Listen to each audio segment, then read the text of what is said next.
What? No, we're bringing them business. They want us here. Are you sure? Yes. Yeah, it's not. All right. No, but I mean, it's not make on name. All right. So, I am competing with the lawn care over there, and the pressure washers, the motorcycle guys.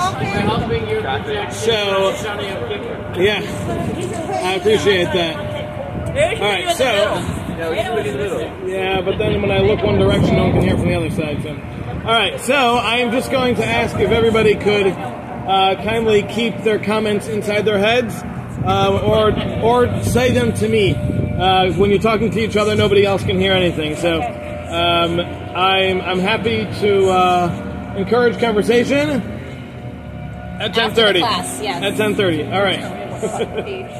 All right. So we're going to start again from Vav. Beginning of Vav, which is on page 260. Okay, so just because it's been a little bit, let's give a quick recap of what we were discussing.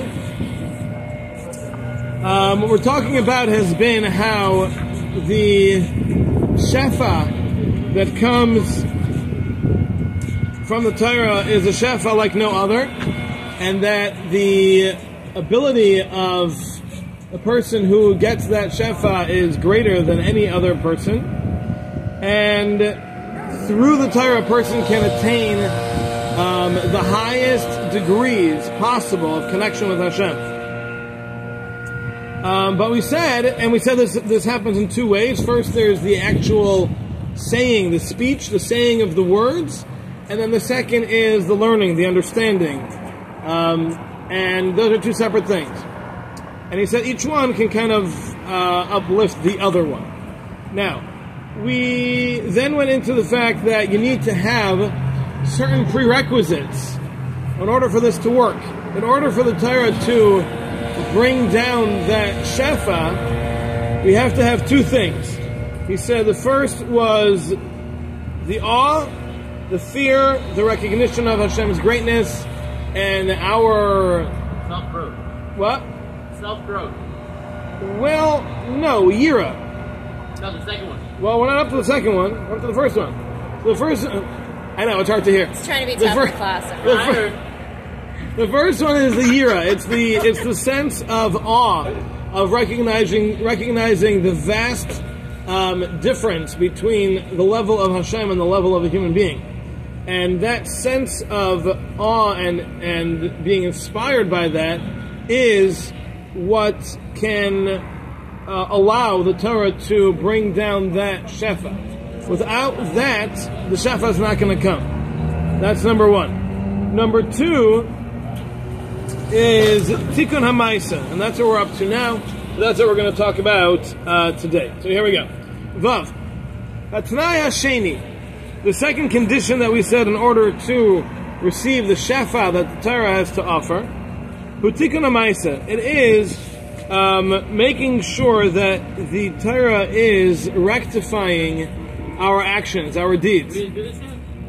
I think we started it. Yeah. This really sounds familiar. Yeah. It's a recap. Well, hold on. We did already mention that you have to have that. We mentioned that you have to have the two things. We just haven't described them yet. Okay. Okay.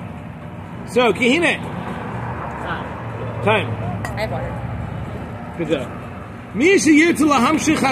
Someone who wants to receive and attain this shefa,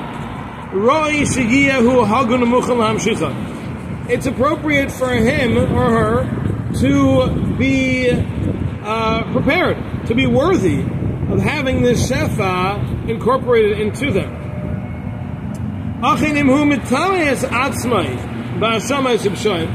But if a person is going to defile themselves through sin, and in doing so he will be distancing himself from Hashem, as we learned way back in the beginning of the book, and he's going to stray from behind Hashem,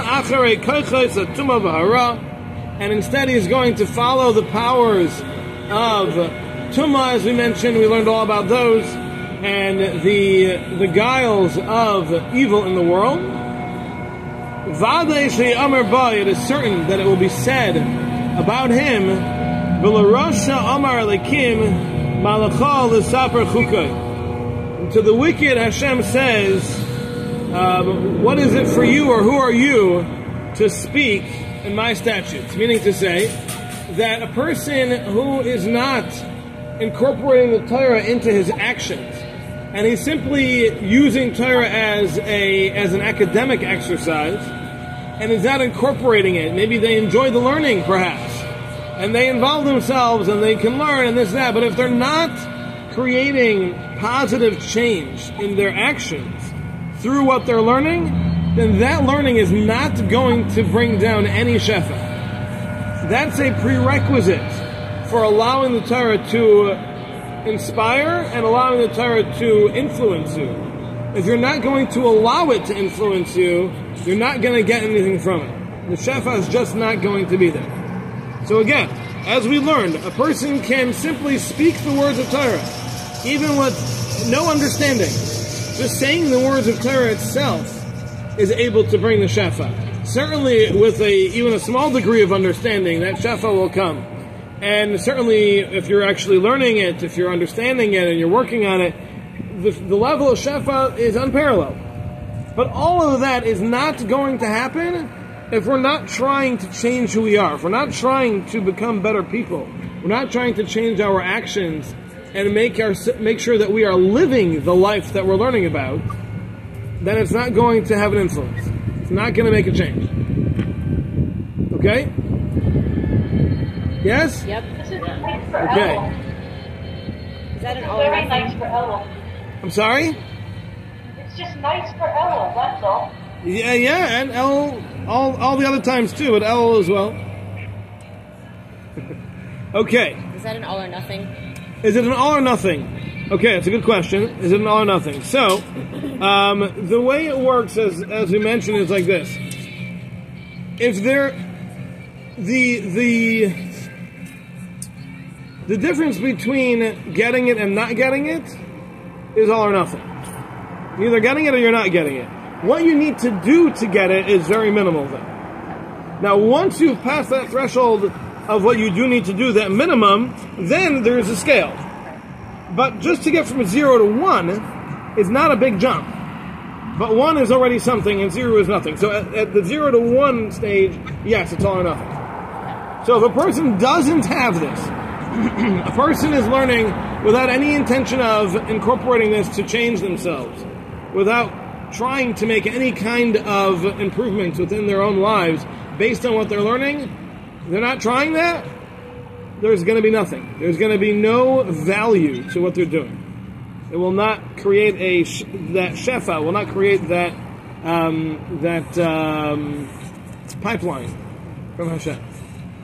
Yes? Is there varying degrees of shefa based on if you learn Gemara, or you're reading Tehillim, or you're learning Navi, or you're doing some other types of variants? Because when you say learning, a lot of people might associate that with Gemara. Right. So, are we talking about learning Gemara? Are we talking about Chumash? Are we talking about Derech Hashem? So it's he hasn't mentioned anything like that. He's just You even have Chumash, right? he was initially he was only talking about Tanakh. Initially, it was only Tanakh, right? But he said there are different levels. He said there are different levels within that. So he said, like, we understand that Chumash is greater than Nevi'im and Ksuvim. So it sounds like there are levels within it, but he didn't really get into what those different levels are. But we did mention that Gemara was all-encompassing of the whole thing. From the later commentaries, they said that Gemara is all-encompassing, which is why we focus on Gemara primarily, because that way you get all of it. And this would be considered learning as well, though. So where shefa is being drawn. I would hope so. I don't know that, but I'm going to say I hope so. Well, he also brings the switching here, Yeah. and it helps with the understanding of it. Oh, for sure.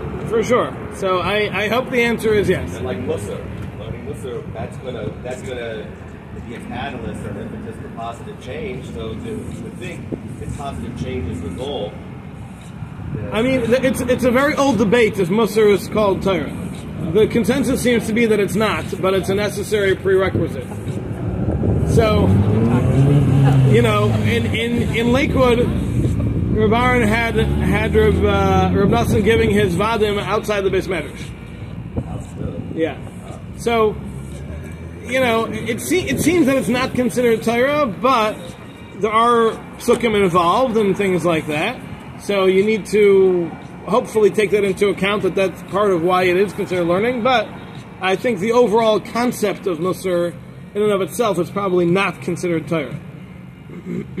But again, it's based on psukim and gemaras and things like that. Then I would think it could. Okay. Now the yeshiva, what is BMG do now? Because in every show they have the Musar in the... Yeah, now they're in the yeshiva, yeah. Okay. Like Shari Tshuva. Like it's Elul and Shari Tshuva. I mean, that be considered learning? I think it's the same category. I don't think Shari Tshuva is any different. Like, so really open the Chumash or Gemara and... Well, again, it's a necessary prerequisite.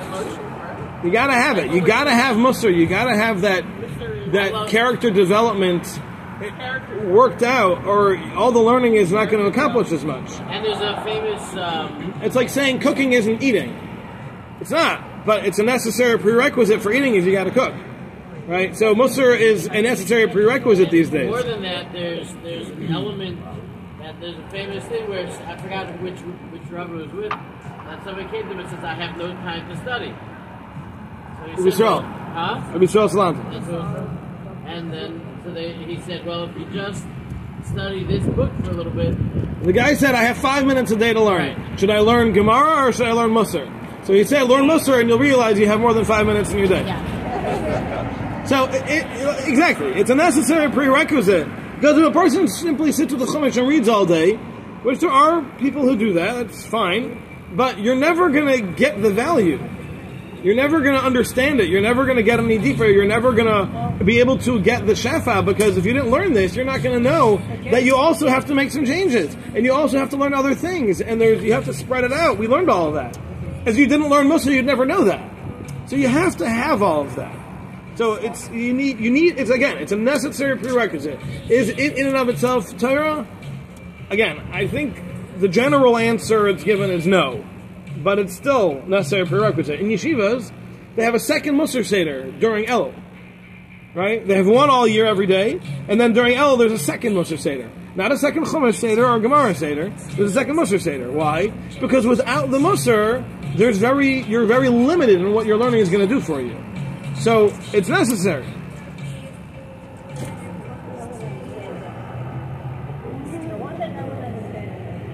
Okay. Lynn, I'm sorry, did you have something? I said, no wonder no one understands us as Jews. You're very complicated. Oh, yeah. How can you still think you understand us? I don't. So how's it ever going to get better then? How's it going to get better? Because the light unto the nations is not about teaching them Torah.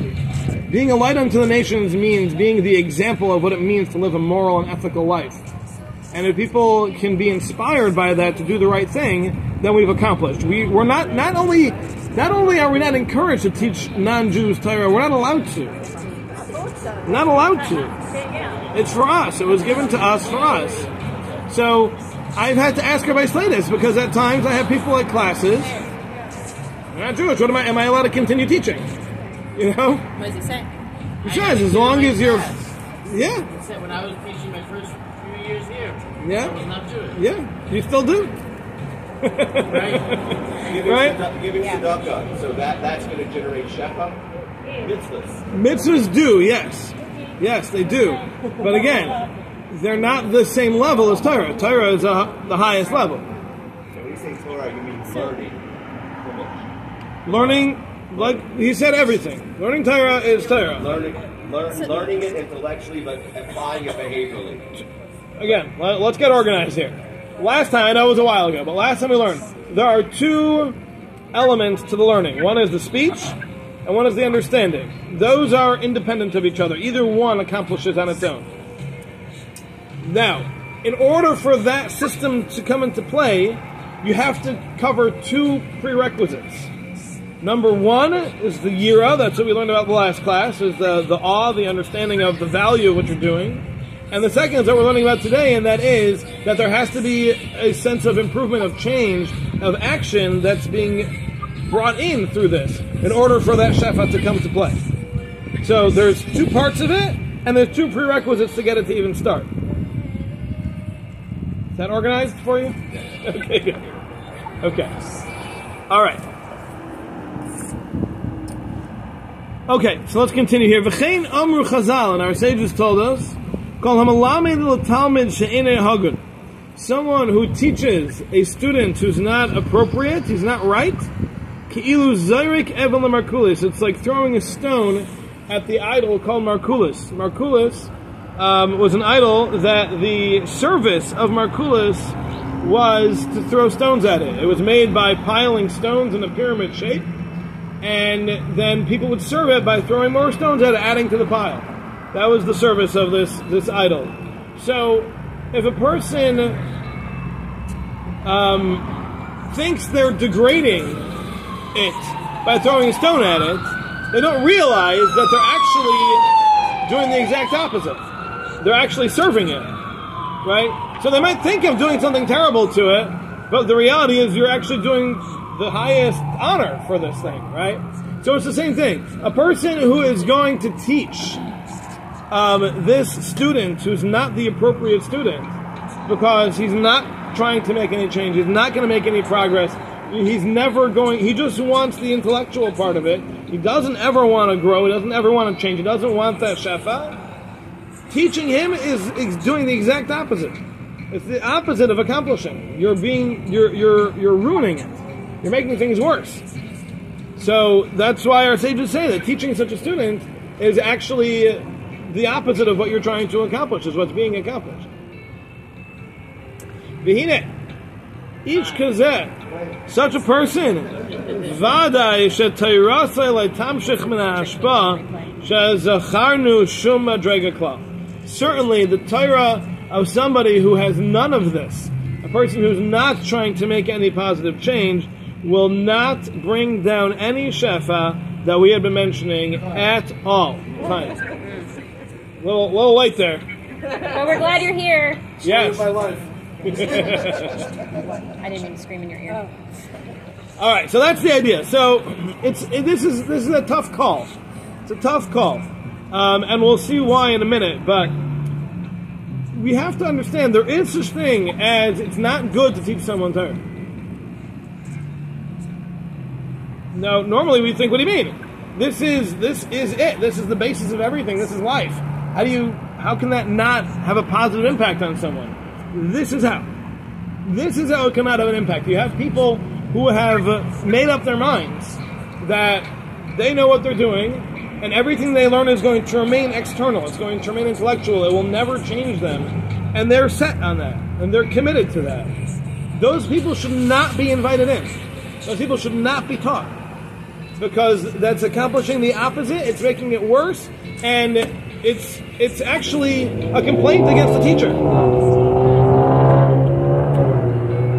Right? Because here we're saying that it's like throwing a stone to the idol. Whose fault is that? It's not the idol's fault. It's not the recipient. It's the person throwing. So same thing. The person who teaches someone like that, we're talking about doing something which is detrimental.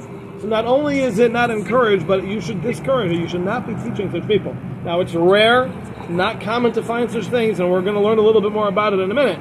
But just understand, there is such thing as don't teach them. Just don't teach them. You're better off not teaching. I mean, we all have a certain amount of comfortability with our life that we don't want to change. Yes, but we also all have a certain amount of recognition that we do want to change. So it's always, there's certain things that we're willing to change, certain things we're not. And certain things we tell ourselves we are, but we're deep down we're not, right? But at least there's something there, right? I don't think anybody here, or anyone who I've ever encountered, anyone Jewish, has ever said, I'm perfect. I'm not changing anything. That's it. I'm good. Everyone knows that there's some degree of change, but there are people out there who are absolutely positive, no, they've got it right, and that's it. And those are people you can't teach. Just don't teach them. Okay. All right. So now here's the catch to what I just said. The afal pike, and nevertheless, Raz Gadol Gilu Lanu Chazal. Our sages gave us they revealed a big secret to us. She'ilu lahayu harushoim ayizvim es Talmud Torah, that if not for the wicked people to completely give up and forsake on the Torah, Saif shayu chayz in the mutav. Eventually, they would actually come back. Meaning, what's keeping the bad people bad is the fact that they're walking away from the Torah. If they would stick to it, things would change eventually.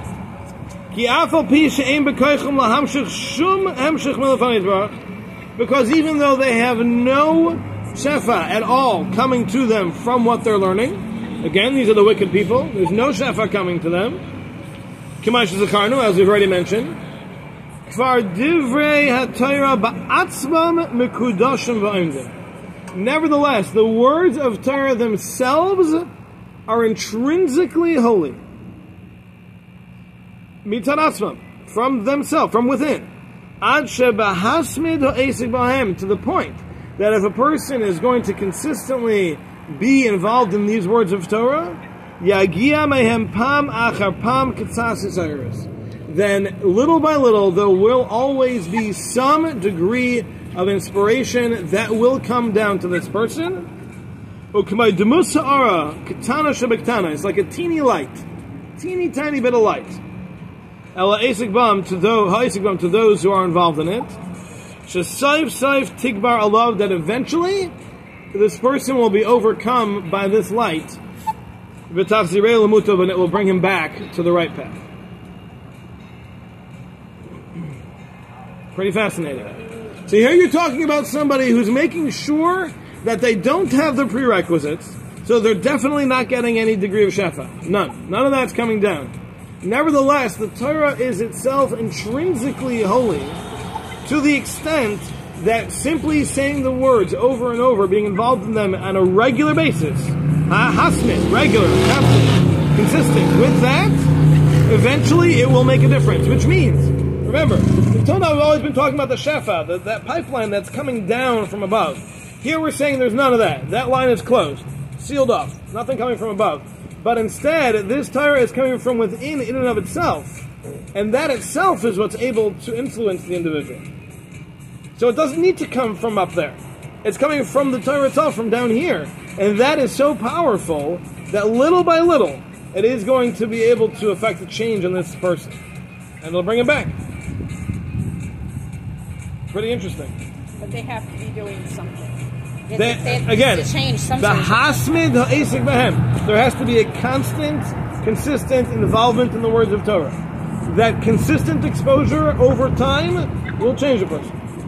Why is that it's contradictory to if a person's learning just strictly for the academic purpose, he's still getting a little more. That individual, he or she is getting more. Yep. And so why do we exclude that person and say we don't teach him? Because there's still some more being drawn from. It's a good question. It's a good question. I mean, just on the surface level, there's a glaring difference between teaching and somebody studying and putting their own effort in. When you teach somebody, they could be trying and they could be not. When they're doing the work themselves, maybe that's. Yeah, so I would assume that the answer to your question is along the lines of what Rabbi Goldman is saying, and that is that in order for this to work, there has to be a consistency. So if a person is, in fact, exhibiting this consistency, then I don't think they're in that category. I don't think they're in the category of those who should not be taught. But someone who is just showing up once in the blue and they just want to get in on the conversation, that's not who we're looking for. That's the people who, again, if they're of this type, that they're shutting it out, they don't want any change, they just want to hear about it, those are the people we don't want to teach. But someone who's coming with the consistency, I don't think they're included in that category. So another interesting element to this is that I remember when my son Yeshai was getting ready to get his radiation for his tumor.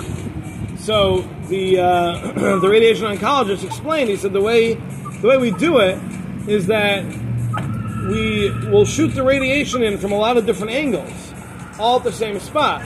So this way, no one spot gets a buildup of radiation except the spot we want to hit. It's like he compared it to stadium lighting.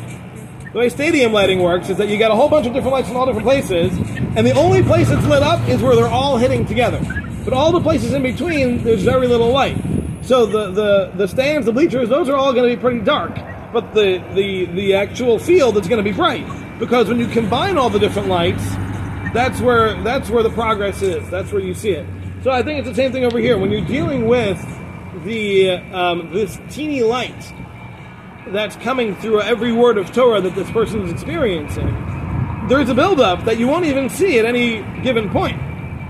But at some point, it's all going to come out because it all hit at that same area, and that part's going to be bright, and all of a sudden, you're going to see this person starting to have a change of heart. So that's what we're discussing over here. So where does he get this all from? So usually Ramchal doesn't tell us his sources. Once in a while, he gives us a glimpse. But whenever he does, he takes one line or something that people generally learn, and they just kind of read through it. And then you see he built an entire understanding of how the world works from this one line. So here's the line. He says, "Humash Amr Chazal," and this is what our sages told us. Halavai Aisi Azvu V'Tayrasi Shamru. Hashem says, and this is in Eicha, in the Medrash Eicha, Hashem says, if only they would have left me and stuck to my Torah. She'amar Sheba Machzir Lamutav, because the light from the Torah would bring them back to the proper path. Which, you'd read it if you're learning the Medrash, you'd be like, okay, that's nice. He changed the entire understanding of how Torah works from this one line of a Medrash. He got this whole concept that Torah has this intrinsic ability to change people, separate from the Shafa, from this one line in the Medrash. It's fascinating. There has to be a buy-in, though. Would you say? What do you mean? Like, you gotta buy it. Like, anything in life, there has to be some sort of buy-in. Like I have to buy into this in some capacity, right? I can't. I guess it's forced. I can't just show up and, like you said, just intellectually enjoy the conversation. I've got to actually. If you do it enough, and then maybe it can influence. It doesn't mean the person is necessarily going to act on that influence, but if it's done enough, it will influence. Product of the environment. Yeah, absolutely. Okay, V'amnam. Wow. We just drink anytime we hear these words because I don't know what's God, I'm glad you're paying attention. V'amnam, however, Pasha 2, it is clear. She'ein hadvarim amurim b'mi she'yis'asik b'adar schayk v'hito. Certainly, this is not going to work for a person who is involved in Torah for the opposite reasons. If his involvement is specifically in order to, he's involved in a joking way, or in a disdainful way, a legalis but punished like halacha, or to misinterpret it, as long as his involvement in this is at the worst, like any other wisdom, he's learning it like he learns math or science or psychology, as long as it's no worse than that, eventually it'll make a change.